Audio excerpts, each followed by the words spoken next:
ॐ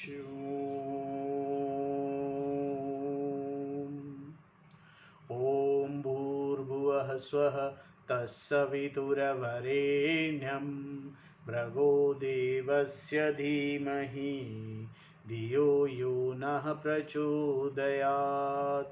ॐ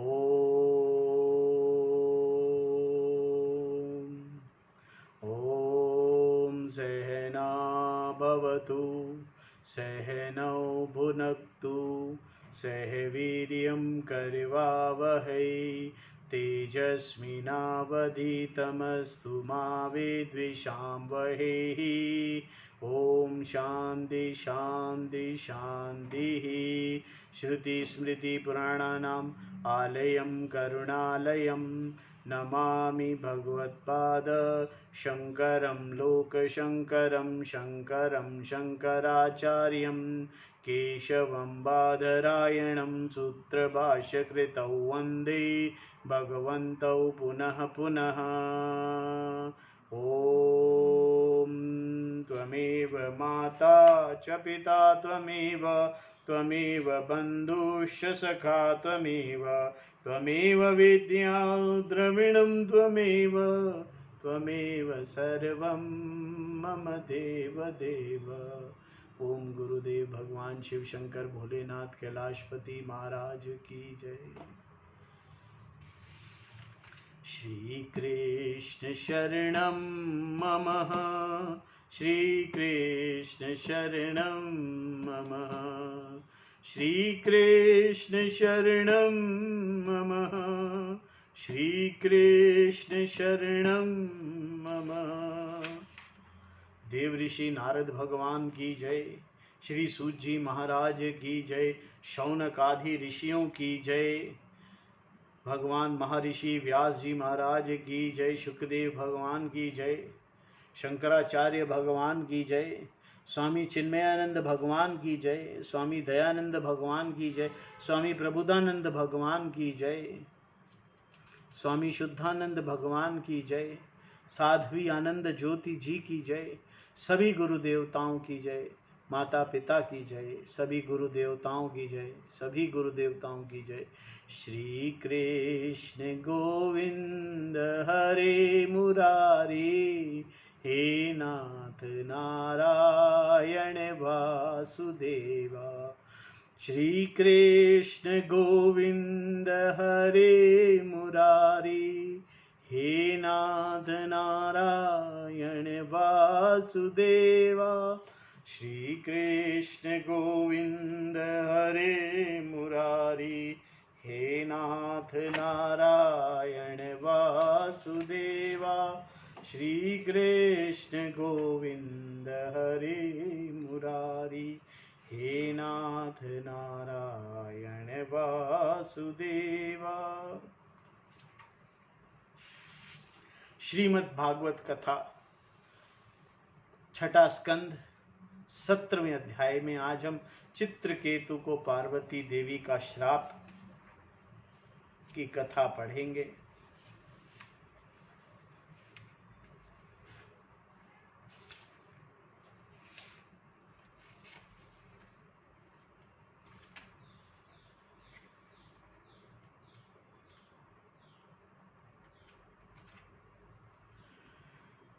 श्री शुकदेव भगवान कहते हैं, परीक्षित, विद्याधर चित्रकेतु जिस दिशा में भगवान संकर्षण अंतर्ध्यान हुए थे उसे नमस्कार करके आकाश मार्ग से स्वच्छंद विचरने लगे। महायोगी चित्रकेतु करोड़ों वर्षों तक सब प्रकार के संकल्पों को पूर्ण करने वाले सुमेरु पर्वत की घाटियों पर विहार करते रहे। उनके शरीर का बल और इंद्रिय की शक्ति अक्षुण रही। बड़े बड़े मुनि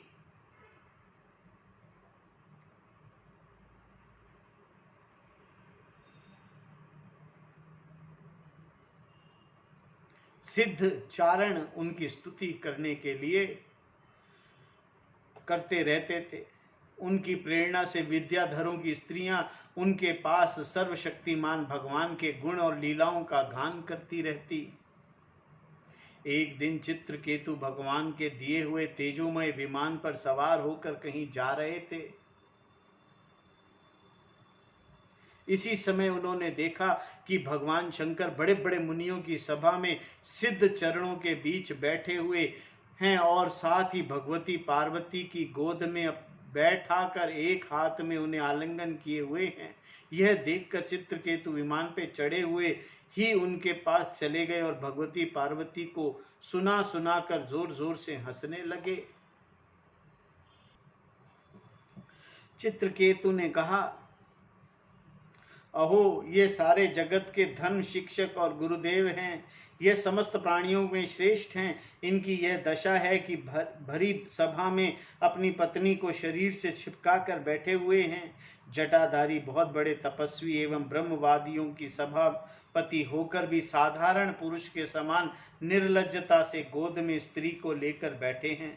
प्राय साधारण पुरुष भी एकांत में ही स्त्रियों के साथ उठते बैठते हैं, परंतु यह इतने बड़े व्रतधारी होकर भी उसे भरी सभा में लिए बैठे हैं।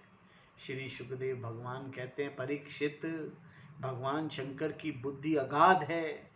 चित्रकेतु के यह कटाक्ष सुनकर वे हंसने लगे, कुछ भी बोले नहीं। उस सभा में बैठे हुए उनके अनुयायी सदस्य भी चुप रहे। चित्रकेतु को भगवान शंकर का प्रभाव नहीं मालूम था, इसी से वे उनके लिए बहुत कुछ बुरा भला बक रहे थे। उन्हें इस बात का घमंड हो गया था कि मैं जितेंद्रिय हूँ। पार्वती जी ने उनकी यह दृष्टा देखकर क्रोध में कहा। पार्वती जी बोली, अहो, हम जैसे दुष्ट और निर्लज्ज का दंड के बल पर शासन एवं तिरस्कार करने वाला प्रभु इस संसार में यही है क्या? जान पड़ता है कि ब्रह्मा जी, भृगु, नारद आदि उनके पुत्र सनकादि, परम ऋषि कपिल देव और मनु आदि बड़े बड़े महापुरुष धर्म का रहस्य नहीं जानते। तभी तो यह धर्म मर्यादा का उल्लंघन करने वाला भगवान शिव को इस काम से नहीं रोकते। ब्रह्म आदि समस्त महापुरुष जिनके चरण कमलों का ध्यान करते रहते हैं, उन्हीं मंगलों को मंगल बनाने वाले साक्षात जगत गुरु भगवान का और उनके अनुयायी महात्माओं का इस अधम क्षत्रिय ने तिरस्कार किया है और शासन करने की चेष्टा की है। इसीलिए यह ढीठ सर्वथा दंड का पात्र है। इसे अपने बड़प्पन का घमंड है।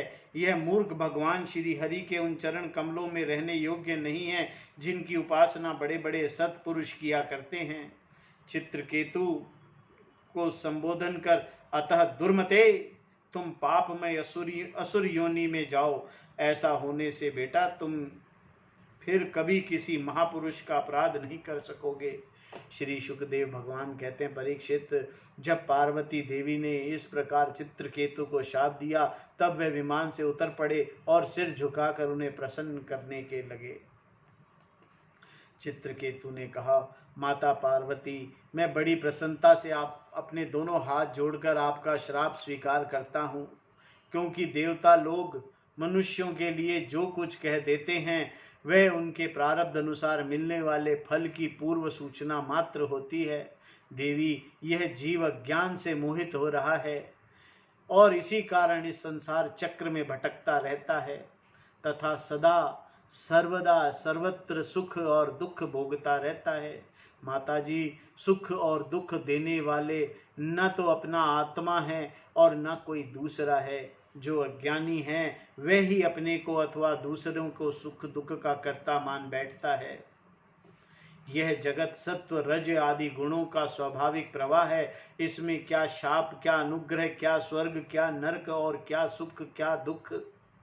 एकमात्र परिपूर्णतम भगवान ही बिना किसी की सहायता अपनी आत्मस्वरूपिणी माया के द्वारा समस्त प्राणियों की तथा उनके बंधन, मोक्ष और सुख दुख की रचना करते हैं। माताजी, भगवान श्री हरि सब में सम और माया आदि से मल से रहित हैं। उनका कोई अप्रिय अप्रिय जाति बंधु अपना पराया नहीं है। जब उनका सुख में राग ही नहीं, तब उनमें रागजन्य क्रोध तो हो ही कैसे सकता है। तथापि उनकी माया शक्ति के कार्य पाप और पुण्य ही प्राणियों में सुख दुख, हित अहित, बंध मोक्ष, जन्म मृत्यु और आवागमन के कारण बनते हैं। पति प्राणा देवी, मैं शाप से मुक्त होने के लिए आपको प्रसन्न नहीं कर रहा हूँ। मैं तो यही चाहता हूँ कि आप मेरी जो बात अनुचित प्रतीत हुई है उसके लिए क्षमा करें। श्री सुखदेव भगवान कहते हैं, परीक्षित, विद्याधर चित्रकेतु भगवान शंकर और पार्वती जी को इस प्रकार प्रसन्न करके अपने सामने ही विमान पर सवार होकर वहां से चले गए। इससे उन लोगों को बड़ा विस्मय हुआ। तब भगवान शंकर ने देवता, ऋषि, दैत्य, सिद्ध और पार्षदों के सामने ही भगवती पार्वती जी से यह बात कही। भगवान शंकर ने कहा, सुंदरी, दिव्य लीला विहार भगवान के निष्प्रह और उदार हृदय दासानुदासों की महिमा तुमने अपनी आंखों से देख ली। जो लोग भगवान के शरणागत होते हैं वे किसी से भी नहीं डरते, क्योंकि उन्हें स्वर्ग, मोक्ष और नरक भी एक ही वस्तु के केवल भगवान के ही समान भाव से दर्शन होते हैं। जीवों को भगवान की लीला से ही देह का संयोग होने के कारण सुख दुख, जन्म मरण और शाप, अनुग्रह आदि द्वंद्व प्राप्त होते हैं। जैसे स्वप्न में भेद, भ्रम और सुख दुख आदि की प्रतीति होती है और जागृत अवस्था में भ्रमवश माला में ही सर्प बुद्धि हो जाती है, वैसे ही मनुष्य ज्ञानवश आत्मा में देवता, मनुष्य आदि का भेद तथा गुण दोष आदि की कल्पना कर लेता है। जिसके पास ज्ञान और वैराग्य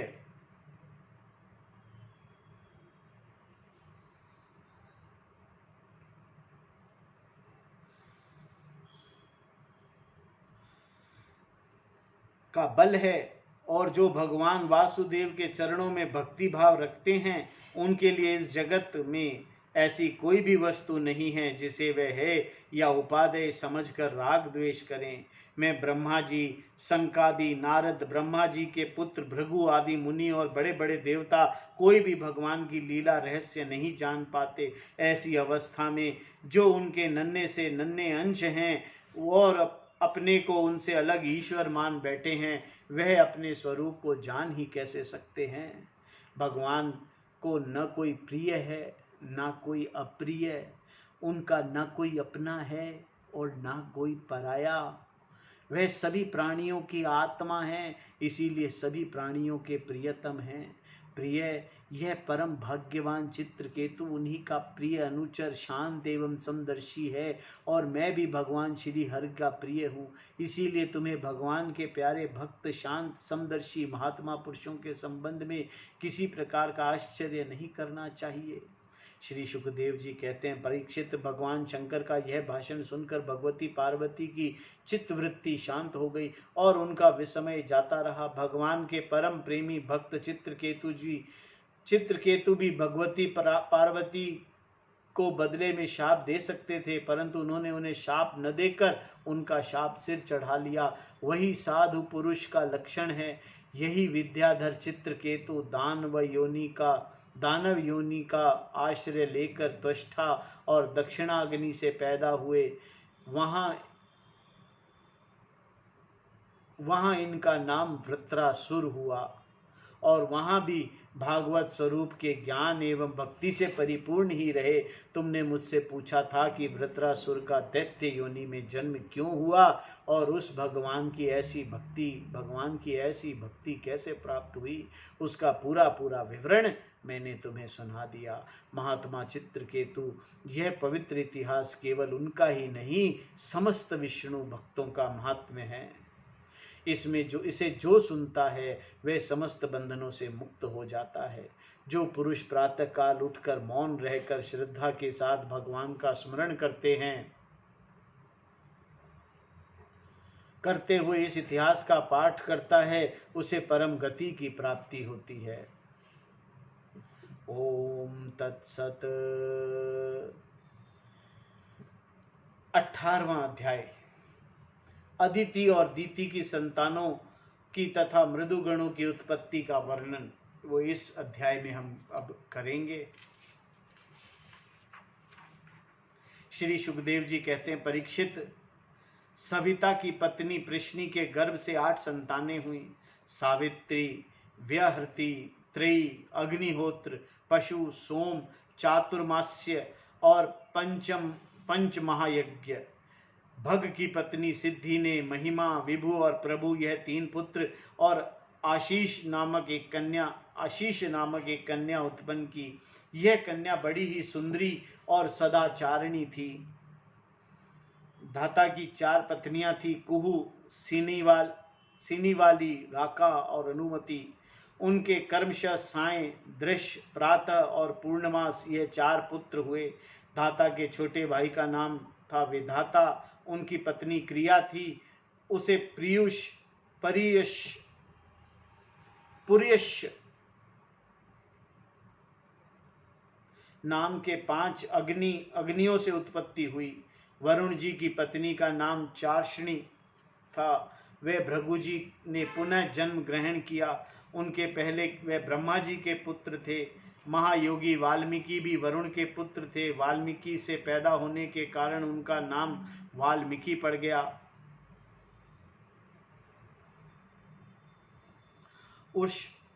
उर्वशी को देखकर मित्र और वरुण दोनों का वीर्य संखलित हो गया था। उसे उन दोनों ने घड़े में रख दिया। उसी से मुनिवर अगस्त्य और वशिष्ठ जी का जन्म हुआ। मित्र की पत्नी थी रेवती। उसके 3 पुत्र हुए, उत्सर्ग, अरिष्ट और पिपल।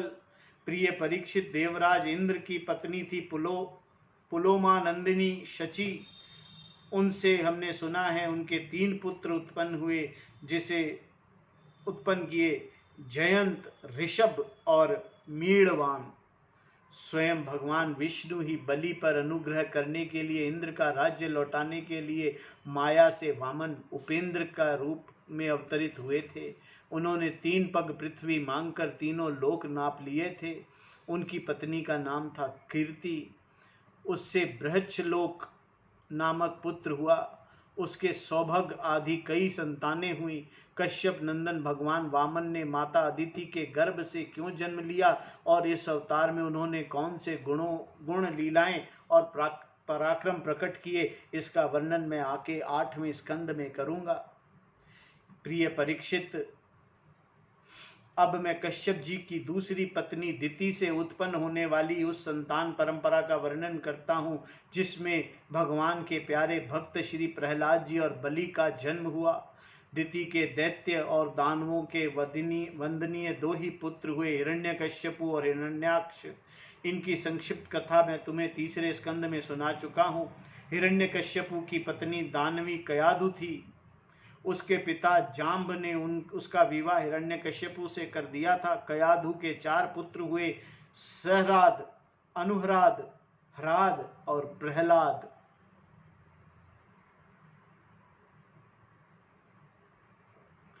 इनकी सिंघी नाम की एक बहन थी।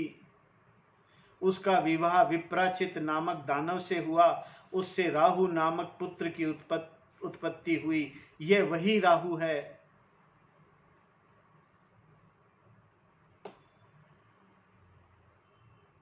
जिसका सिर अमृतपान के समय मोहिनी रूपधारी भगवान ने चक्र से काट लिया था। सहलाद की पत्नी थी कृति। उससे 5 जन नामक पुत्र उत्पन्न हुआ।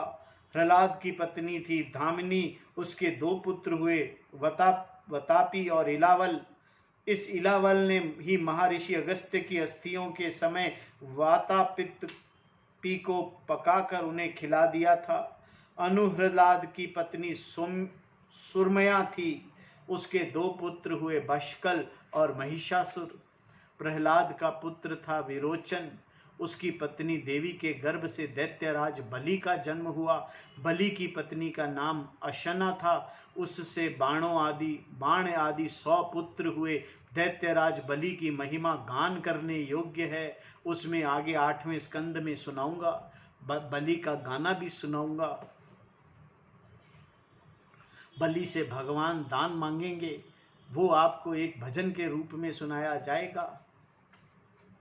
बलि का पुत्र बाणासुर भगवान शंकर की आराधना करके उनके गुणों का मुखिया बन गया। आज भी भगवान शंकर उसके नगर की रक्षा करने के लिए उसके पास ही रहते हैं। दिति के हिरण्याकश्यपु और हिरण्याक्ष के अतिरिक्त 49 पुत्र और भी थे। उन्हें मृदुगण कहते हैं। वे सब निसंतान रहे। देवराज इंद्र उन्होंने अपने ही समान देवता बना लिया था। राजा परीक्षित ने पूछा, भगवान, मृदुगण ने ऐसा कौन सा सत्कर्म किया था जिससे के कारण आपने जन्मजात असुरोचित भाव को छोड़ सके और देवराज इंद्र के द्वारा देवता बना लिए गए। ब्रह्मा ने उनके साथ यहाँ भी सभी ऋषि मंडली यह बात जानने के लिए अत्यंत उत्सुक हो रही है, अतः आप कृपा करके विस्तार से यह रहस्य बतलाइए। सूत जी कहते हैं, शौनक जी, राजा परीक्षित का प्रश्न थोड़े शब्दों में बड़ा सारगर्भित था। उन्होंने बड़े आदर से पूछा भी था, इसीलिए सर्वज्ञ श्री शुकदेव भगवान ने बड़े ही प्रसन्न चित्त से उन्हें अभिनंदन करके यों कहा। श्री शुकदेव भगवान कहने लगे, परीक्षित, भगवान विष्णु ने इंद्र का पक्ष लेकर दिति के दोनों पुत्र हिरण्यकश्यपु और हिरण्याक्ष को मार डाला।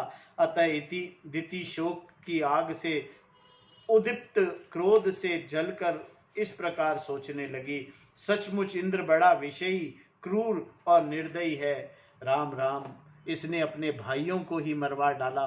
वह दिन कब होगा जब मैं भी इस पापी को मरवा कर आराम से सोऊंगी। लोग राजाओं के, देवताओं के शरीर को प्रभु कहकर पुकारते हैं, परंतु एक दिन वह कीड़ा, विष्ठा या राख का ढेर हो जाता है। इसके लिए जो दूसरे प्राणियों को सताता है उसे अपने सच्चे स्वार्थ का या परमार्थ का पता नहीं है, क्योंकि इससे तो नरक में जाना पड़ेगा। मैं समझती हूँ कि इंद्र अपने शरीर को नित्य मानकर मतवाला हो रहा है, वह अपने विनाश का पता ही नहीं है। अब मैं वह उपाय करूंगी जिससे मुझे ऐसा पुत्र प्राप्त हो जो इंद्र का घमंड चूर चूर कर दे। दिति अपने मन में ऐसा विचार कर सेवा, शुश्रूषा, विनय, प्रेम और जितेंद्रियता आदि के द्वारा निरंतर अपने पतिदेव कश्यप जी को प्रसन्न रखने लगी। वह अपने पतिदेव के हृदय में का एक एक भाव जानती रहती थी और परम प्रेम भाव, मनोहर एवं मधुर भाषण एवं तथा मुस्कान भरी तिरछी चितवन से उनका मन अपनी ओर आकर्षित करती रहती थी। कश्यप महाराज बड़े विद्वान और विचारवान होने पर भी चतुर दिति के सेवा से मोहित हो गए और उन्होंने विवश होकर यह स्वीकार कर लिया कि मैं तुम्हारी इच्छा पूर्ण करूंगा। स्त्रियों के संबंध में यह कोई आश्चर्य की बात नहीं है। सृष्टि के प्रभात ब्रह्मा जी ने देखा कि सभी जीव असंग हो रहे हैं, तब उन्होंने अपने आधे शरीर से स्त्रियों की रचना की और स्त्रियों ने पुरुष की मति अपनी ओर आकर्षित कर ली। हाँ तो भैया, मैं यह कह रहा था कि दिति ने भगवान कश्यप की बड़ी सेवा की, इससे उस पर बहुत ही प्रसन्न हुए। उन्होंने दिति का अभिनंदन करते हुए उससे मुस्कुरा कर कहा, कश्यप जी ने कहा, अनिध्य सुंदरी प्रिय, मैं तुम पर प्रसन्न हूँ, तुम्हारी जो इच्छा है मुझसे मांग लो। पति के प्रसन्न हो जाने पर पत्नी के लिए लोक या परलोक में कौन सी अभिष्ट वस्तु दुर्लभ है। शास्त्रों में यह बात स्पष्ट कही गई है कि पति ही स्त्रियों के परम आराध्य इष्ट देव हैं। प्रिय लक्ष्मीपति भगवान वासुदेव ही समस्त प्राणियों के हृदय में विराजमान हैं। विभिन्न देवताओं के रूप में नाम और रूप के भेद से उन्हीं की कल्पना हुई है। सभी पुरुष चाहे कि कहीं भी देवताओं की उपासना करें, उन्हीं की उपासना करते हैं। ठीक वैसे ही स्त्रियों के लिए भगवान ने पति का रूप धारण किया है, वह उनकी उसी रूप में पूजा करती हैं। इसीलिए प्रिय, अपना कल्याण चाहने वाले पतिव्रता स्त्रियां अनन्य प्रेम भाव से अपने पतिदेव का ही पूजन करती हैं, क्योंकि पतिदेव ही उनका परम प्रियतम आत्मा और ईश्वर है। कल्याणी, तुमने बड़े प्रेम भाव से भक्ति से मेरी वैसी ही पूजा की है, अब मैं तुम्हारी सब अभिलाषाएं पूर्ण कर दूंगा। असत्यों के जीवन में ऐसा होना अत्यंत दुर्लभ है। दिति ने कहा, ब्राह्मण, इंद्र ने विष्णु के हाथों मेरे दो पुत्र मरवाकर मुझे निपुति बना दिया है। इसीलिए यदि आप मुझे मुंह मांगा वर देना चाहते हैं तो कृपा करके एक ऐसा अमर पुत्र दीजिए जो इंद्र को मार डाले। परीक्षित, दिति की यह बात सुनकर कश्यप जी खिन्न होकर पछताने लगे। वे मन ही मन कहने लगे, हाय हाय, आज मेरे जीवन में बहुत बड़े अधर्म का अवसर आ पहुंचा। देखो तो सही, अब मैं इंद्रियों के विषयों में सुख मानने लगा हूँ। स्त्री रूपिणी माया ने मेरे चित्त को अपने वश में कर लिया है। हाय, आज मैं कितनी दीनहीन अवस्था में हूँ, अवश्य ही अब मुझे नरक में गिरना पड़ेगा। स्त्री का कोई दोष नहीं है, क्योंकि इसने अपने जन्मजात स्वभाव का ही अनुसरण किया है। दोष मेरा है जो मैं अपनी इंद्रियों को अपने वश में न रख सका, अपने सच्चे स्वार्थ और परमार्थ को न समझ सका। मुझ मूढ़ को बार बार धिक्कार है। सच है, स्त्रियों का चरित्र वो कौन जानता है। इनका मुंह तो ऐसा होता है जैसे शरद ऋतु का खिला हुआ कमल। बातें सुनने में ऐसी मीठी होती है मानो अमृत घोल रखा हो, परंतु हृदय वह तो इतना तीखा होता है मानो छुरे की पैनी धार हो। इसमें संदेह नहीं है कि स्त्रियां अपनी लालसाओं की कठपुतली होती है। सच पूछो तो वह किसी से प्यार नहीं करती, स्वार्थवश अपने पति, पुत्र, भाई तक को मार डालती हैं और या मरवा डालती हैं। अब तो मैं कह चुका हूं कि तुम जो मांगोगी दूंगा। मेरी बात झूठी नहीं होनी चाहिए, परंतु इंद्र भी वध करने योग्य नहीं है। अच्छा, अब इस विषय में मैं यह युक्ति करता हूँ। प्रिय परीक्षित, सर्व समर्थ कश्यप जी ने इस प्रकार मन ही मन भत्सर्ण करके दोनों बातें बनाने का उपाय सोचा और फिर तनिक रुष्ट होकर दिति से कहा। कश्यप जी बोले, कल्याणी, यदि तुम मेरे बतलाए हुए व्रत का 1 वर्ष तक विधि पूर्वक पालन करोगी तो तुम्हें इंद्र को मारने वाला पुत्र प्राप्त होगा, परंतु यदि किसी प्रकार नियमों में त्रुटि हो गई तो वह देवताओं का मित्र बन जाएगा। दिति ने कहा, ब्राह्मण, मैं उस व्रत का पालन करूंगी। आप बतलाइए कि मुझे क्या क्या करना चाहिए, कौन कौन से काम छोड़ देने चाहिए और कौन से काम ऐसे हैं जो व्रत भंग नहीं होता। कश्यप जी ने उत्तर दिया, प्रिय, इस व्रत में किसी भी प्राणी को मन, वाणी या क्रिया के द्वारा सताएं नहीं। किसी को शाप या गाली न दें, झूठ न बोलें, शरीर के नख और रोए न काटे और किसी भी अशुभ वस्तु का स्पर्श न करें, जल में घुसकर स्नान न करें, क्रोध न करें, दुर्जनों से बातचीत न करें, बिना धुला वस्त्र न पहने और किसी की पहनी हुई माला न पहने, जूठा न खाएं, भद्रकाली का प्रसाद या मांस युक्त अन्न का भोजन न करें, शूद्र का लाया हुआ और रजस्वालका का देखा हुआ अन्न भी न खाएं और अंजलि से जलपान न करें।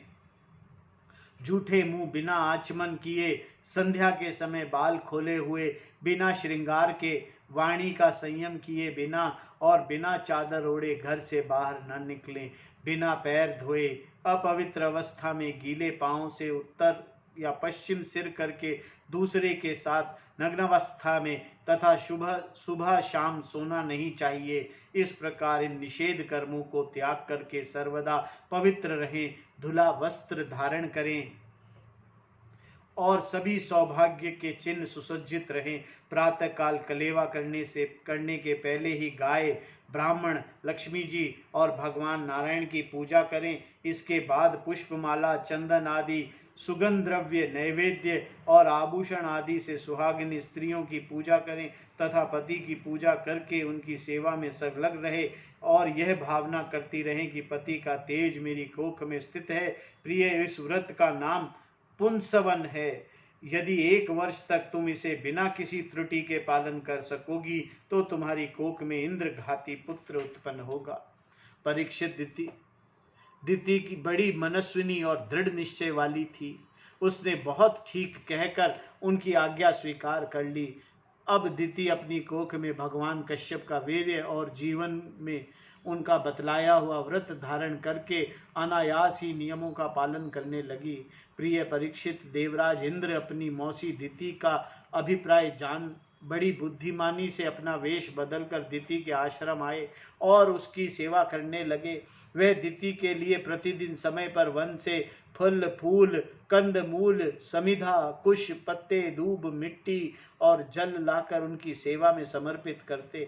राजन, जिस प्रकार बहेलिया हिरण को मारने के लिए हिरण की सी सूरत बनाकर उसके पास जाता है, वैसे ही देवराज इंद्र भी कपट वेश धर कर के व्रत प्रायण दिति के व्रत पालन की त्रुटि पकड़ने के लिए उसकी सेवा करने लगे। सर्वदा पैनी दृष्टि रखने पर भी उन्हें उनके व्रत में किसी प्रकार की त्रुटि न मिली और वह पूर्वव्रत उसकी सेवा टहल में लगे रहे। अब तो इंद्र बड़ी चिंता हुई। वह सोचने लगे, मैं कौन सा ऐसा उपाय करूं जिससे मेरा कल्याण हो। दिति व्रत के नियमों का पालन करते करते बहुत दुर्बल हो गई थी। विधाता ने भी उसे मोह में डाल दिया। इसीलिए एक दिन संध्या के समय जूठे मुंह बिना आचमन किए ही और बिना पैर धोए वह सो गई। योगेश्वर इंद्र ने देखा कि यह अच्छा अवसर हाथ लगा है। वे योग बल से झटपट सोई हुई दिति के गर्भ में प्रवेश कर गए। उन्होंने वहां जाकर सोने के समान चमकते हुए गर्भ के वज्र के द्वारा 7 टुकड़े कर दिए। जब वह गर्भ रोने लगा तब उन्हें मत रो कहकर 7 टुकड़ों को एक एक और भी 7 टुकड़े कर दिए। राजन, जब इंद्र उनके टुकड़े टुकड़े करने लगे तब सब हाथ जोड़कर इंद्र से कहा, देवराज, तुम हमें क्यों मार रहे हो? हम तो तुम्हारे भाई मृदुगण हैं। तुम इंद्र ने अपने भावी अनन्य प्रेमी पार्षद मृदुगण से कहा, अच्छी बात है, तुम लोग मेरे भाई हो, अब मत डरो। परीक्षित, जैसे अश्वत्थामा को ब्रह्मास्त्र से तुम्हारा कुछ भी अनिष्ट नहीं हुआ था, वैसे ही भगवान श्री हरि की कृपा से दिति का वह गर्भ व्रज के द्वारा टुकड़े टुकड़े होने पर भी मरा नहीं। इसमें तनिक भी आश्चर्य की बात नहीं है, क्योंकि जो मनुष्य एक बार भी आदि पुरुष भगवान नारायण की आराधना कर लेता है वह उनकी समानता प्राप्त कर लेता है। फिर दिति ने तो कुछ ही दिन कम 1 वर्ष तक भगवान की आराधना की थी। अब वह 49 मृदुगण इंद्र के साथ मिलकर 50 हो गए। इंद्र ने भी सौतेली माता के पुत्रों के साथ शत्रुभाव न रखकर उन्हें सोमपाई देवता बना लिया। तब दिति की आंख खुली, तब उसने देखा कि उसके अग्नि के समान तेजस्वी 49 बालक इंद्र के साथ हैं। ऐसे सुंदर स्वभाव वाली दिति को बड़ी प्रसन्नता हुई। उसने इंद्र का संबोधन करके कहा, बेटा, मैं इस इच्छा से अत्यंत कठिन व्रत का पालन कर रही थी कि तुम अदिति के पुत्रों को भयभीत करने वाला पुत्र उत्पन्न हो। मैंने केवल एक ही पुत्र के लिए संकल्प किया था, फिर यह 49 पुत्र कैसे हो गए? बेटा इंद्र, यदि तुम्हें इस रहस्य मालूम हो तो सच सच मुझे बतला दो, झूठ न बोलना। इंद्र ने कहा, माता, मुझे इस बात का पता चल गया था कि तुम किसी उद्देश्य से व्रत कर रही हो, इसीलिए अपना स्वार्थ सिद्ध करने के उद्देश्य से मैं स्वर्ग छोड़कर तुम्हारे पास आया। मेरे मन में तनिक भी धर्म भावना नहीं थी, इसी से मैंने तुम्हारे व्रत की त्रुटि होते ही मैंने उस गर्भ के टुकड़े टुकड़े कर दिए। पहले मैंने उसके 7 टुकड़े किए थे, अब वह 7 टुकड़े 7 बालक बन गए। तब इसके बाद मैंने फिर एक एक के 7 टुकड़े कर दिए, अब वे भी न मरे बल्कि 49 हो गए। यह परम आश्चर्यमयी घटना देखकर मैंने ऐसा निश्चय किया कि परम पुरुष भगवान की उपासना का कोई स्वाभाविक सिद्धि है। जो लोग निष्काम भाव से भगवान की आराधना करते हैं वे दूसरी वस्तुओं की तो बात ही क्या, मोक्ष की भी इच्छा नहीं करते। वे ही अपने स्वार्थ और परमार्थ में निपुण हैं। भगवान जगदीश्वर सबके आराध्य और अपने आत्मा ही हैं। वे प्रसन्न होकर अपने आप तक का दान कर देते हैं। भला ऐसा कौन बुद्धिमान है जो उनकी आराधना करके विषय भोगों का वरदान मांगे? माताजी, यह विषय भोग तो नरक में भी मिल सकते हैं। मेरी स्नेहमयी जननी, तुम सब प्रकार मेरी पूज्य हो। मैं मूर्खतावश बड़ी दुष्टता काम कर किया है, तुम मेरे अपराध को क्षमा कर दो। यह बड़े सौभाग्य की बात है कि तुम्हारा गर्भ खंड खंड हो जाने पर, एक प्रकार से मर जाने पर फिर भी जीवित हो गया। श्री सुखदेव कहते हैं, परीक्षित, दिति देवराज इंद्र के शुभ भाव से संतुष्ट हो गई। इससे आज्ञा लेकर देवराज इंद्र ने मृदुगणों के साथ उसे नमस्कार किया और स्वर्ग चले गए। राजन, यह मृदुगण का जन्म बड़ा ही मंगलमय है। इसके विषय में तुमने मुझसे जो प्रश्न किया था उसका उत्तर समग्र रूप से मैंने तुम्हें दे दिया। अब तुम और क्या सुनना चाहते हो? 19वां अध्याय पुंसवन व्रत की विधि। षष्ठम स्कंद का यह आखिरी अध्याय है। राजा परीक्षित पूछते हैं, भगवान, आपने अभी अभी पुंसवन व्रत की वर्णन किया है और कहा कि उससे भगवान विष्णु प्रसन्न हो जाते हैं, सो अब मैं उसकी विधि जानना चाहता हूँ। श्री सुखदेव कहते हैं, परीक्षित, यह पुंसवन व्रत समस्त कामनाओं को पूर्ण करने वाला है। स्त्री को चाहिए कि वह अपनी पतिदेव की आज्ञा से उन्हें मार्ग श्री शुक्ल प्रतिप्रदा इसका आरंभ करे। पहले मृदुगण के जन्म की कथा सुनकर ब्राह्मणों से आज्ञा ले, फिर प्रतिदिन सवेरे दांतुन आदि से दांत साफ करके स्नान करे, 2 श्वेत वस्त्र धारण करे और आभूषण भी पहन ले। प्रातःकाल कुछ भी खाने से पहले भगवान लक्ष्मी नारायण की पूजा करे। इस प्रकार प्रार्थना करे, प्रभु आप पूर्ण काम हैं, अतएव आपको किसी से भी कुछ भी लेना देना नहीं है। आप समस्त विभूतियों के स्वामी और सकल सिद्ध स्वरूप है। मैं आपको बार बार नमस्कार करती हूँ। मेरे आराध्य देव, आप कृपा, विभूति, तेज, महिमा और वीर्य आदि समस्त गुणों से नित्य युक्त हैं। इन्हीं भगों ऐश्वर्य से नित्य युक्त रहने के कारण आपको भगवान कहते हैं। आप सर्वशक्तिमान हैं। माता लक्ष्मी आप भगवान की अर्धांगिनी और महामाया स्वरूपिणी हैं। भगवान के सारे गुण आप में निवास करते हैं। महाभाग्यवती जगन माता, आप मुझ पर प्रसन्न हो, मैं आपको नमस्कार करती हूँ। परीक्षित इस प्रकार स्तुति करके एकाग्र चित्त से ओम नमो भगवते महापुरुषाय महानुभवाय महाविभूतिपते सह महाविभूति बिरलिमु परिहरिणी ओंकार स्वरूप महानुभव समस्त महाविभूतियों के स्वामी भगवान पुरुषोत्तम को और उनकी महाविभूतियों को मैं नमस्कार करती हूँ और उन्हें पूजा उपहार की सामग्री समर्पण करती हूँ। इस मंत्र के द्वारा प्रतिदिन स्थिर चित्त से विष्णु भगवान का आह्वान, आराध्य, पाद्य, आचमन, स्नान, वस्त्र, यज्ञोपवीत, आभूषण, गंध, पुष्प, धूप, दीप और नैवेद्य आदि निवेदन करके पूजन करे। जो नैवेद्य बचे रहे उनमें ओम नमो भगवते महापुरुषाय महाविभूतिपताय स्वाहा, महान ऐश्वर्यों के अधिपति भगवान पुरुषोत्तम को नमस्कार है। मैं उन्हीं के लिए यह हिव्य का हवन कर रही हूँ। यह मंत्र बोलकर अग्नि में 12 आहुतियाँ दे। परीक्षित, जो सब प्रकार की संपत्तियों से प्राप्त करना चाहता हो उसे चाहिए कि प्रतिदिन भक्ति भाव से भगवान लक्ष्मी नारायण की पूजा करे, क्योंकि वह ही दोनों समस्त अभिलाषाओं को पूर्ण करने वाले एवं श्रेष्ठ वरदानी हैं। इसके बाद भक्ति भाव से भरकर वह बड़ी नम्रता से भगवान को साष्टांग दंडवत करे और 10 बार पूर्वोक्त मंत्र का जाप करे, फिर इस शतोत्र का पाठ करे। हे लक्ष्मी नारायण, आप दोनों सर्वव्यापक और संपूर्ण चराचर जगत के अंतिम कारण हैं। आपका और कोई कारण नहीं है। भगवान माता लक्ष्मी जी आपकी माया शक्ति है। यही स्वयं अव्यक्त प्रकृति हैं। इनका पार पाना अत्यंत कठिन है। प्रभु, आप ही इन महामाया के अधीश्वर हैं और आप ही स्वयं परम पुरुष हैं। आप समस्त यज्ञ हैं और ये यज्ञ क्रिया आप फल के भोक्ता हैं और ये हैं उनको उत्पन्न करने वाली क्रिया।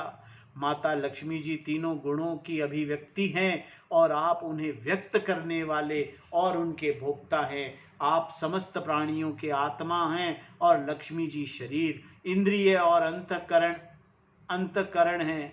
माता लक्ष्मी नाम एवं रूप है और आप नाम रूप दोनों के प्रकाशक तथा आधार हैं।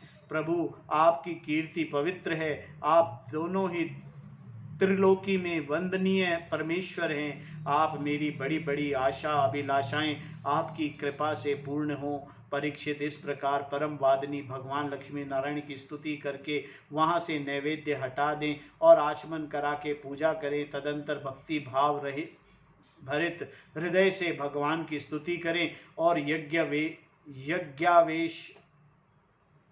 यज्ञावशेष को सूंघ कर फिर भगवान की पूजा करें।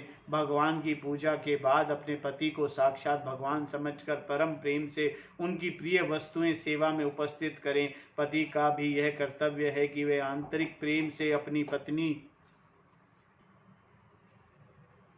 पदार्थ ला कर उसे दे और उसके छोटे बड़े सब प्रकार के काम करता रहे। परीक्षित, पति पत्नी में एक भी कोई काम करता है तो उसका फल दोनों को होता है। इसीलिए यदि पत्नी रजोधर्म आदि के समय यह व्रत करने में अयोग्य हो जाए तो बड़ी एकाग्रता और सावधानी के साथ पति को ही उसकी अनुष्ठान करना चाहिए। यह भगवान विष्णु का व्रत है, इसका नियम लेकर बीच में कभी नहीं छोड़ना चाहिए। जो भी यह नियम ग्रहण करे वह प्रतिदिन माला, चंदन, नैवेद्य और आभूषण आदि से भक्ति पूर्वक ब्राह्मण और सुहागन स्त्रियों का पूजन करे तथा भगवान विष्णु की भी पूजा करे। इसके बाद भगवान को उनका धाम में पधरा दें, विसर्जन कर दें। तदंतर आत्मशुद्धि और समस्त अभिलाषाओं की पूर्ति के लिए पहले से ही उन्हें निवेदित किया हुआ प्रसाद ग्रहण करें। साध्वी स्त्री इस विधि से 12 महीनों तक, पूरे साल भर तक इस व्रत का आचरण करके मार्ग श्री अमावस्या को उद्यापन संबंधी उपवास कर पूजन करे। उस दिन प्रातः काल ही स्नान करके पूर्वत विष्णु भगवान का पूजन करे और उसका पति पाक यज्ञ की विधि से धृत मिश्रित खीर की अग्नि में 12 आहुतियां दे। उसके बाद जब ब्राह्मण प्रसन्न होकर उसे आशीर्वाद दें तो बड़े आदर से सिर झुकाकर उन्हें स्वीकार करे। भक्ति भाव से माथा टेक कर उनके चरणों में प्रणाम करे और उनकी आज्ञा लेकर भोजन करे। पहले आचार्य को भोजन कराएं, फिर मौन होकर भाई बंधुओं के साथ स्वयं भोजन करे। इसके बाद हवन से बची हुई घृत मिश्रित खीर अपनी पत्नी को दे। वह प्रसाद स्त्री को सत्पुत्र और सौभाग्य दान करने वाला होता है। परीक्षित, भगवान के इस पुंसवन व्रत का जो मनुष्य विधि पूर्वक अनुष्ठान करता है उसे यही उसकी मनचाही वस्तु मिल जाती है। स्त्री इस व्रत का पालन करके सौभाग्य, संपत्ति, सनातन यश और ग्रह प्राप्त करती है तथा उसका पति चिरायु हो जाता है। इस व्रत का अनुष्ठान करने वाली कन्या समस्त शुभ लक्षणों से युक्त पति प्राप्त करती है और विधवा इसे व्रत को निष्पाप होकर वैकुंठ हो जाती है। जिसके बच्चे मर जाते हों वह स्त्री इसके प्रभाव से चिरायु पुत्र प्राप्त करती है। धनवती किंतु अभागिनी स्त्री को सौभाग्य प्राप्त होता है और कुरूपा को श्रेष्ठ रूप मिल जाता है।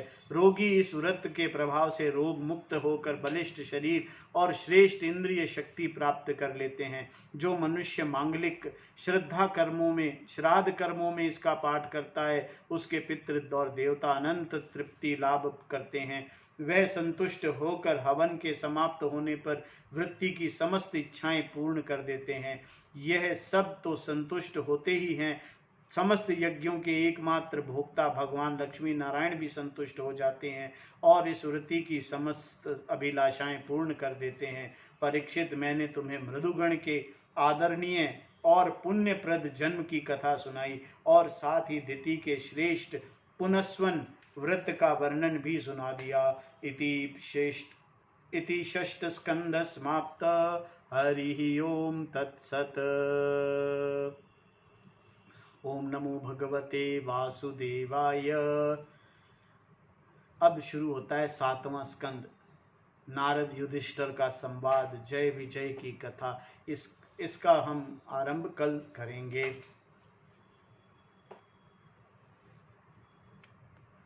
आज की कथा को अब हम यहीं विराम देंगे।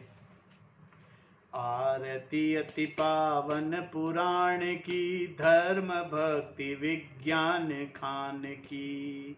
आरती अति पावन पुराण की, धर्म भक्ति विज्ञान खान की। महापुराण भागवत निर्मल शुक मुख विगलित निगम कल्प पल। परमानंद सुधारसमय कल, लीलारति रस रस निधान की। आरती अति पावन पुराण की, कलिमल मथन त्रिताप निवारिणी। जन्म मृत्युमय भव भय हारिणी, सेवत सतत सकल सुखकारिणी। सौमौषधि हरिचरित गान की। आरती अति पावन पुराण के, धर्म भक्ति विज्ञान खान की।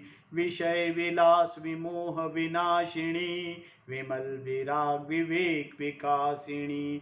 भगवत तत्व रहस्य प्रकाशिनी, परम ज्योति परमात्म ज्ञान की। आरती अति पावन पुराण की, धर्म भक्ति विज्ञान खान की। परमहंस मुनि मन उलासिनी रसिक हृदय रस रास विलासिनी भुक्ति मुक्ति रति प्रेम सुदासिनी कथा किंचन प्रिय सुजान की आरती अति पावन पुराण की धर्म भक्ति विज्ञान खान की आरती अति पावन पुराण की धर्म भक्ति विज्ञान खान की।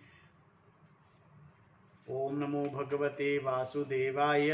ओम नमो भगवते वासुदेवाय। ओम पूर्णमदः पूर्णमिदं पूर्णात् पूर्णमुदच्यते पूर्णस्य पूर्णमादाय पूर्णमेवावशिष्यते। ओम शांति शांति शांतिः। हरिः ओम तत्सत्। श्री गुरुभ्यो नमः।